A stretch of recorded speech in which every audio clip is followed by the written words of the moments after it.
chegamos! Caros alunos e alunas, né? E a quem mais esta videoaula atingir, chegamos, meus caros, aqui ao tópico matrizes. Delícia de assunto e penso, desejo, prevejo, prognostico, diagnostico que todos vocês, né, devem ter saído de trigonometria, da avalanche de conteúdos de trigonometria importantes, cada ponto no seu devido lugar, com bastante aprendizado. Penso que vocês, quem levou a sério, assistiu as videoaulas, fez exercício, viu as resoluções que eu postei, deve estar saindo aí com uma boa base de trigonometria nos seus diversos âmbitos de configuração, em triângulo retângulo, em triângulos quaisquer, na circunferência trigonométrica e as funções seno e cosseno, tá? Indo até onde o livro de nível médio para vocês aqui traz função trigonométrica, a função seno e a função cosseno. E agora nós entramos neste assunto, matrizes, ok? Bom, primeiro é bom a gente aqui iniciar, né, tratando do que a palavra matriz, tá? Matriz, ou o plural dela, tá? Com matrizes, significaria, tá bem? É bem verdade que alguns devem lembrar do filme Matrix, quando esse Zzinho aqui, na verdade, é um X, né? Que é matriz em inglês, tá? Matrix, tá? Com X no final, é o mesmo que matriz, em português com Z, final X em inglês. E aí, pessoal, quando eu vou pensar em pesquisar e depois pesquiso o que significa etimologicamente a palavra matriz, ou também o seu plural, eu vejo que um dos contextos possíveis para matriz tem a ver com aquilo que gera, tá? Pegando aqui um sinônimo, quando eu falo de matriz, falo de algo que gera, algo que produz outra coisa, um ambiente do qual se pode observar o nascimento de algo.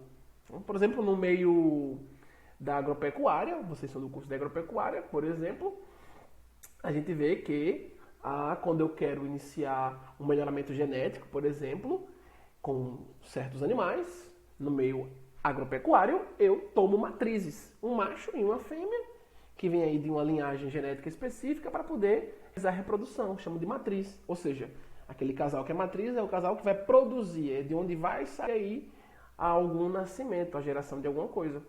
Tá? Então, no seu significado etimológico, aqui em matemática, tem uma pequena variação. Tá?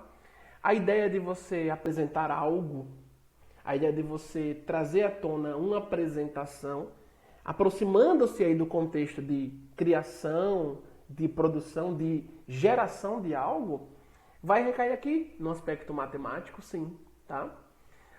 E aí, inicialmente, depois desse preâmbulo aí etimológico, de certo modo, vamos aqui tratar, nesta videoaula, da introdução ao conceito de matriz, tá?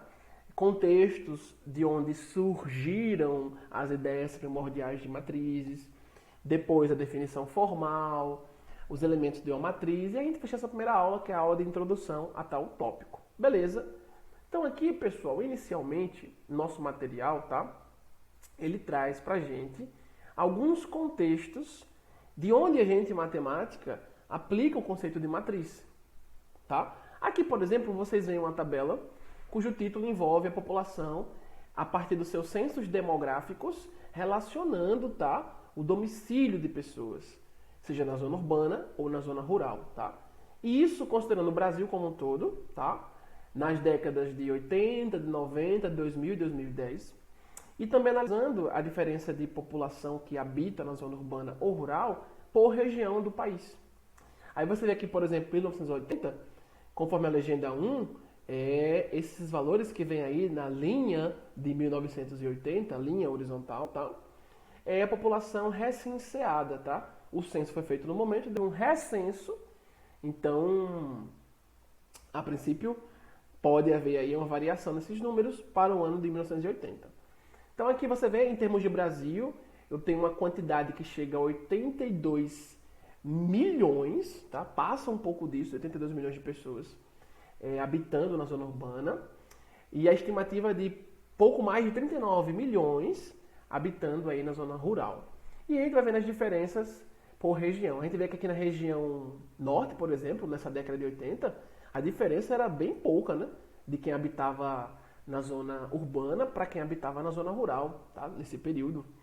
Veja que aqui eu tenho 3 milhões, quase 3 milhões e 400 mil que vinham habitando na zona urbana, na região norte, e 3 milhões e 368 mil e 352 pessoas habitando aqui na zona rural. Veja que é uma diferença muito pequena, né?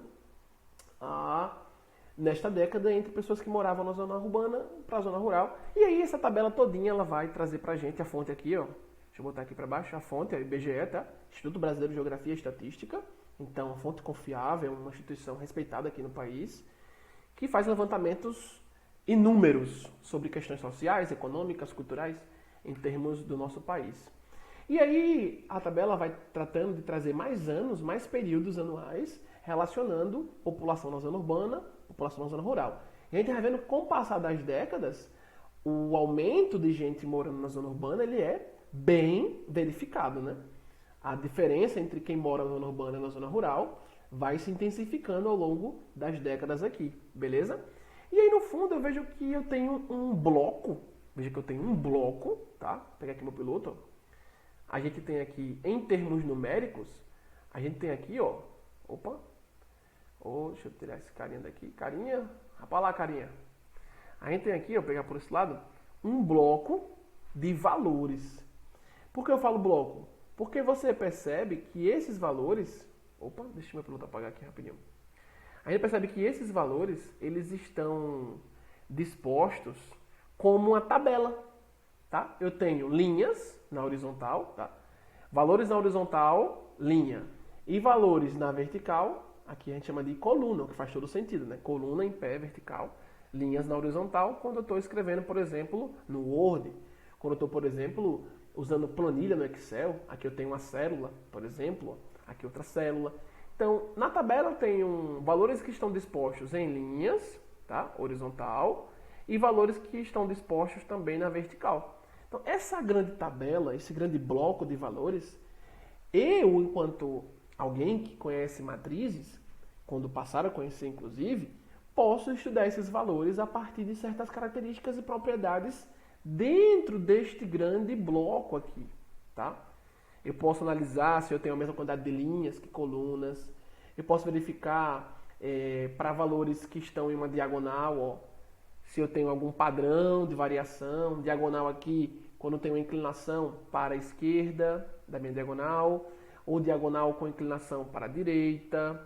E eu posso me localizar, né, em termos de posição. Se eu falo, por exemplo, qual o valor que está inserido na terceira linha e terceira coluna. Então, terceira linha está aqui, terceira coluna está aqui. Qual o valor? Seria esse daqui, tá? Que número é esse? 25.753.355 pessoas. Então, qual o valor que está na linha 6? Então, 1, 2, 3, 4, 5, 6. Linha 6 e coluna 5. Então, 1, 2, 3, 4, 5. Este valor aqui, ó. Esse valorzinho está na linha 6 e na coluna 5. 1, 2, 3, 4, 5. Ok? Então, essa análise, como se fosse uma análise do plano cartesiano, né? Com pontos, pares ordenados, ou análise cartográfica, né? Latitude, longitude. Quando eu conheço matrizes, eu posso tratar e trabalhar com esses valores a partir de um padrão matricial, tá?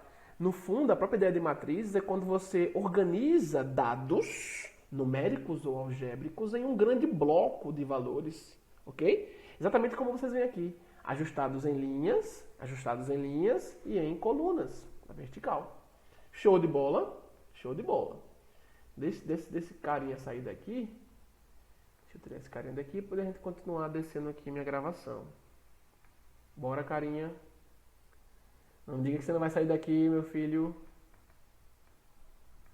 Vamos lá, cadê o íconezinho? O íconezinho, cadê o íconezinho? Vou ter que parar a gravação para começar. Eita, íconezinho abençoado. Meus caros. Tem que dar uma pausa aqui e a gente continua, viu? Só um momentinho.